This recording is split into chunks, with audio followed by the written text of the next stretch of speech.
It's late August, and we've been having a real drought here. We're at Roger Popple Nature Center again. I don't think we've been here since springtime, so we're going to see how it is. It's a little breezy today, and I'm glad because I'm concerned about the mosquitoes. So I hope the little breeze will help here.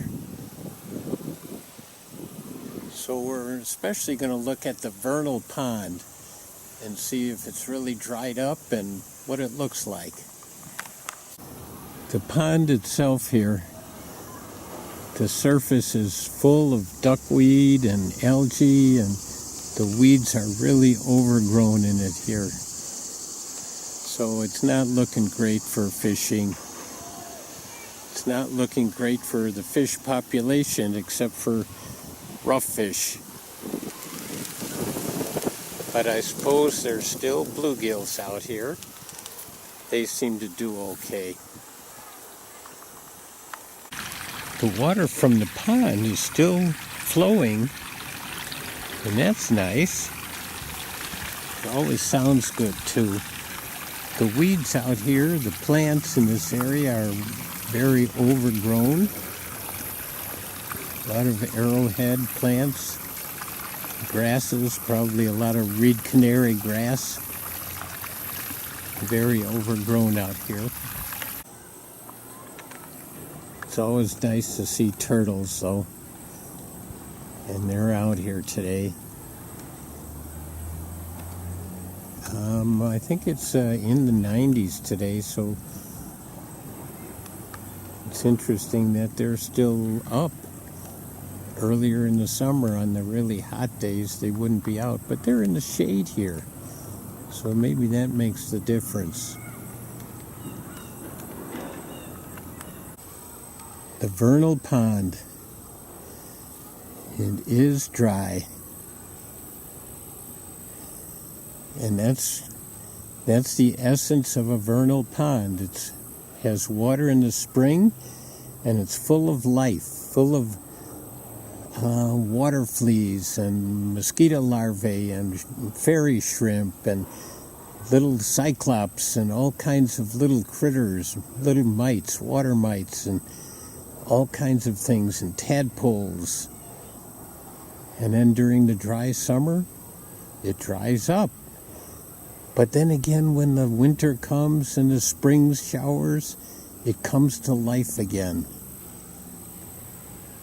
It's an amazing change of season and just, I don't know how to describe it. Just an amazing kind of place, because it looks like it would be dry and everything would be dead. But then when the water comes, it comes back to life again. And the big plants here, they look like iris leaves. And of course all the grassage and sedges are out here.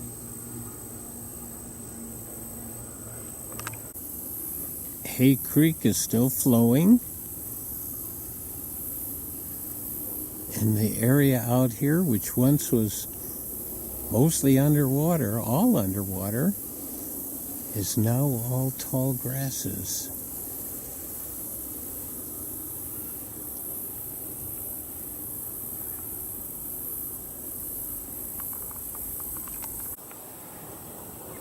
The area here is all full of little buckthorn plants, like this one right here. This is all little shoots of buckthorn, which is an extremely invasive tree. It really just takes over and doesn't allow for the younger plants, the more native plants, the understory plants, like the lady slippers and spring beauties and the ferns and the other trees. It doesn't allow for them to take seed and grow up. The Frisbee golf people, disc golf people, seem to be continuing to cut the grasses around their stations, their cages, and I see them periodically out here. So that seems to be a successful kind of activity for the woods here. Now we're at this bridge, and if you remember, we couldn't get to this bridge because the water was so high back in the springtime. And now the earth here is cracked and dry. And you can see how dry the plants are and the grasses out here that have been cut, even though the tall grasses seem to be green yet. Yep, we couldn't get to this bridge earlier in the spring. And the creek itself looks like it's down. It's low, but it's still moving. Where does the water come from? I suppose it comes from springs, but that's just amazing.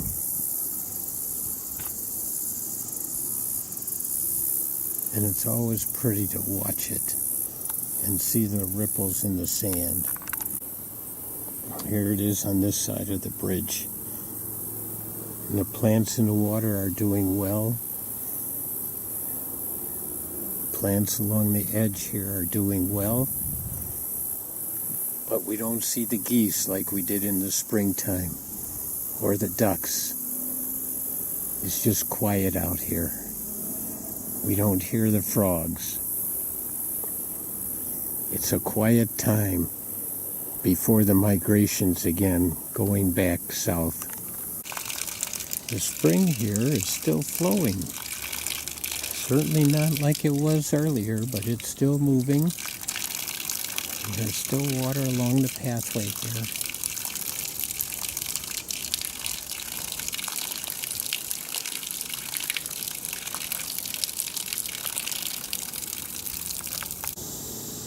We're much farther back in the woods here now, and I'm just taken by how much buckthorn there is here. Once you recognize it, you see buckthorn everywhere.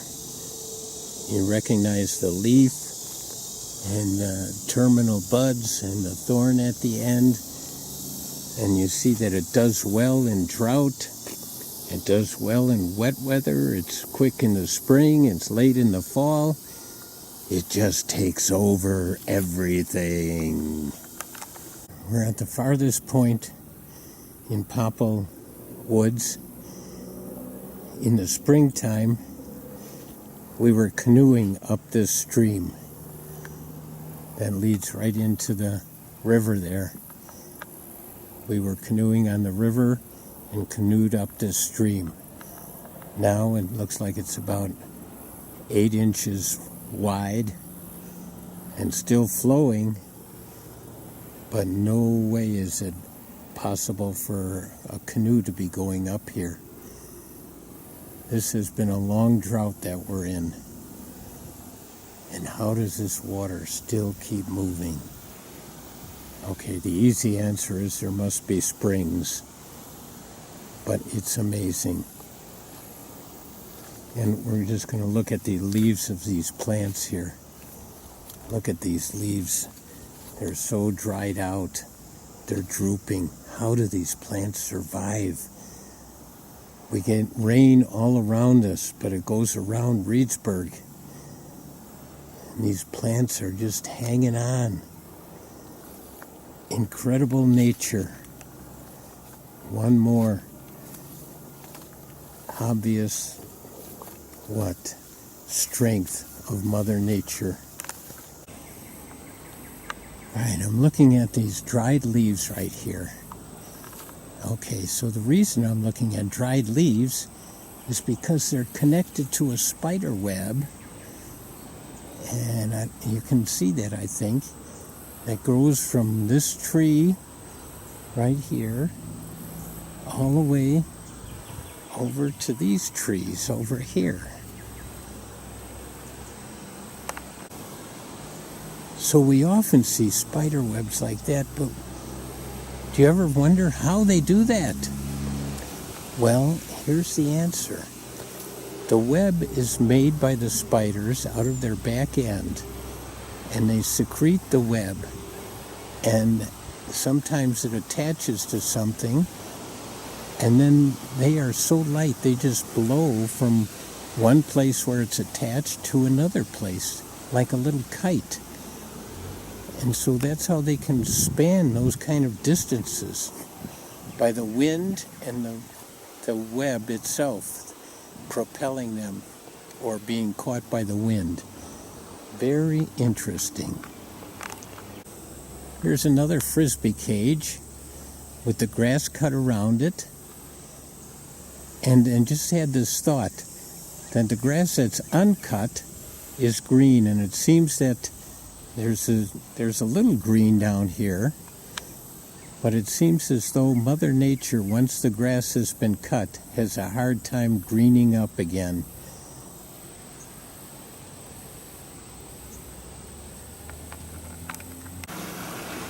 One of my favorite spots in Popple Nature Center is this bridge. And the creek here, Hay Creek, and the sounds and the sights. It's just so relaxing and so interesting to watch and listen.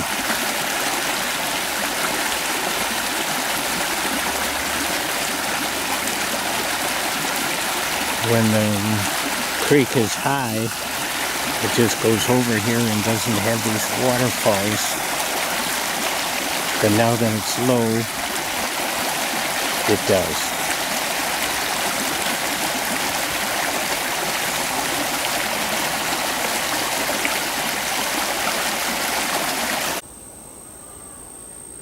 There's always the possibility of something new. The new thing here is that big tree with the big hole has broken off. That's one of those openings in a tree that's big enough for a kid to climb into. And that's probably a home to something up in there. Maybe raccoons, at least mice, voles, who knows what else, squirrels. But it's newly fallen down. We're at the Eye of Life here again, at the pond. This part of it here is pretty full of algae and duckweed, quite thick. I suppose it's good for the bugs and the larvae at the bottom, but not much for fish right here. Further out there, past the eye, it looks a little more open, a little healthier for fish.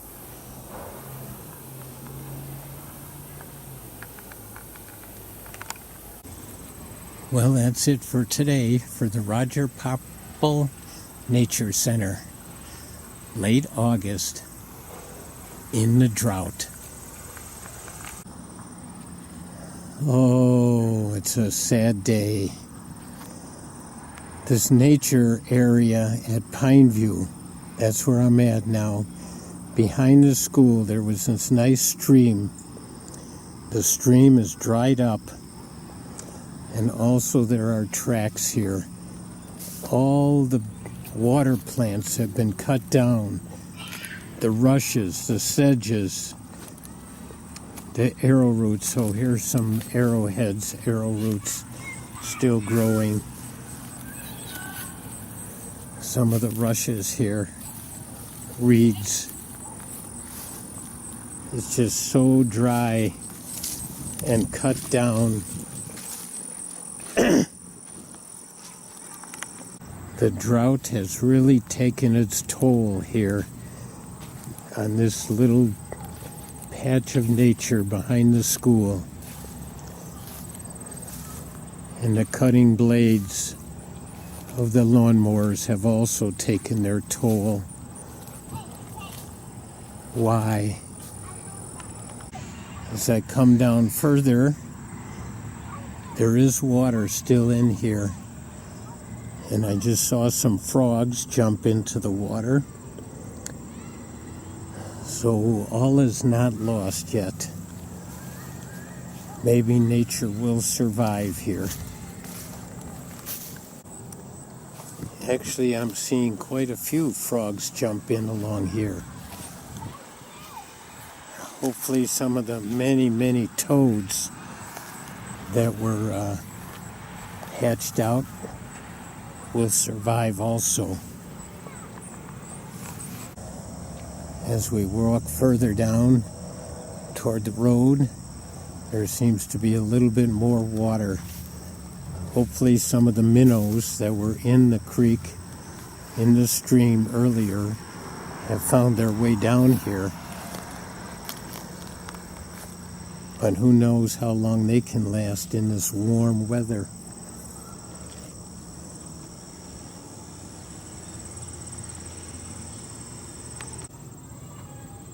Oh, this just makes me think, how can we teach kids about the importance of habitats and how important just a neighborhood habitat, a backyard habitat behind the school can be to nature, to animals, to frogs, to toads, to life cycles, to water plants when we devastate an area like this. Is it for safety? I don't understand it.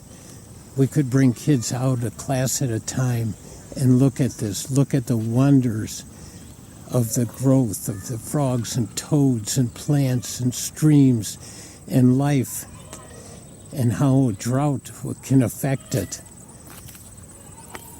But here we can only see how man has affected it. There are still little remnants of jewelweed here.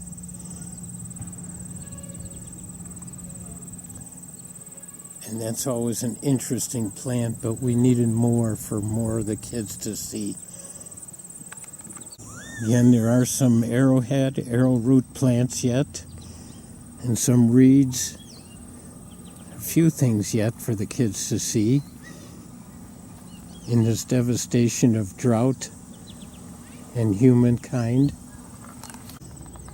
Oh my gosh, we have come so close to this hawk. What a great sight.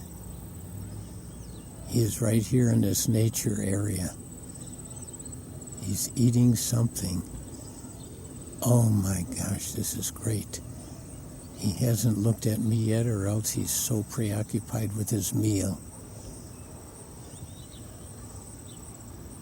This is awesome.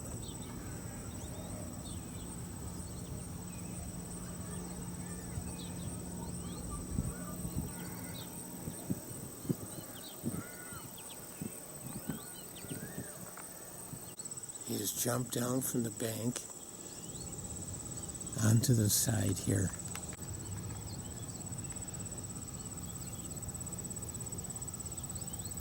What has he found?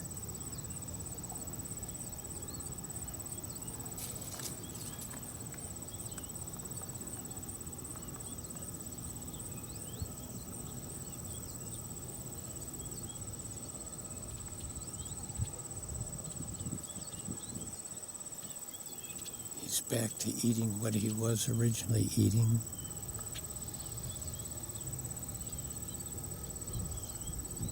Looking at me again. Am I a danger to him? Or does he keep eating?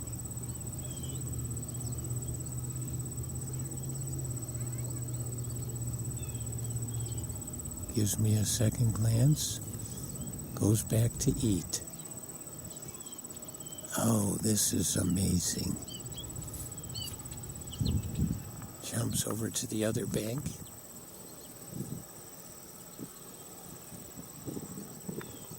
Looking around for more. Look at that.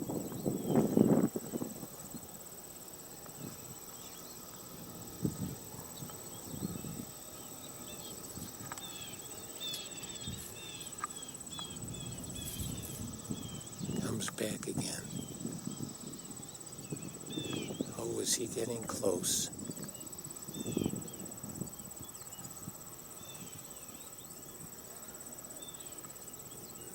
What's he gonna do?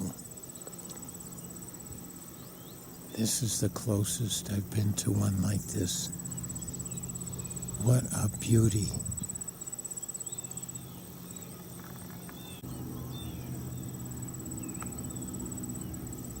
Look at those colors. And that beak. And those eyes. Oh my goodness.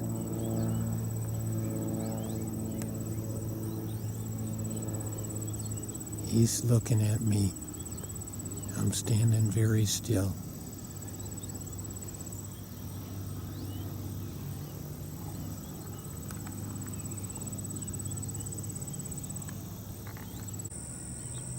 Well, the hawk has flown away, I'm sorry.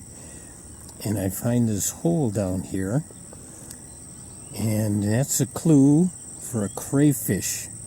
The way it's built up around the edge. So there probably were crayfish. Actually, I knew there were crayfish living in here. As the water went down, the crayfish also built a hole down to the water table. Maybe that's what the hawk was eating, a crayfish. Here's a spot where there used to be a little waterfall. Not anymore. The drought has put an end to that.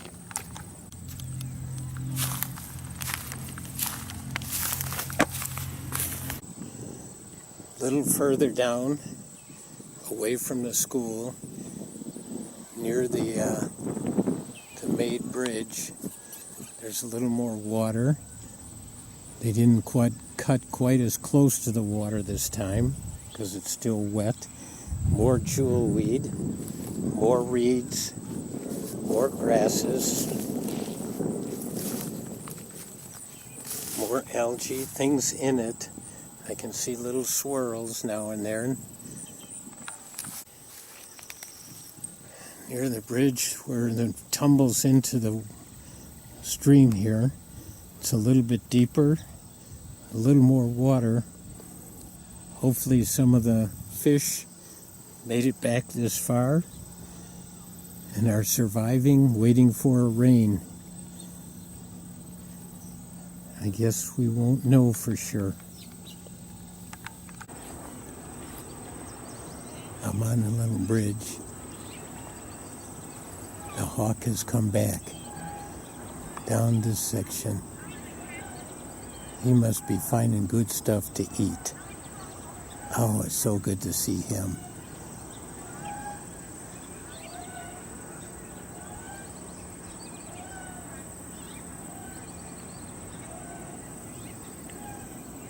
Look, there is more water here. And ragweed, and reeds, and more jewelweed, and cattails.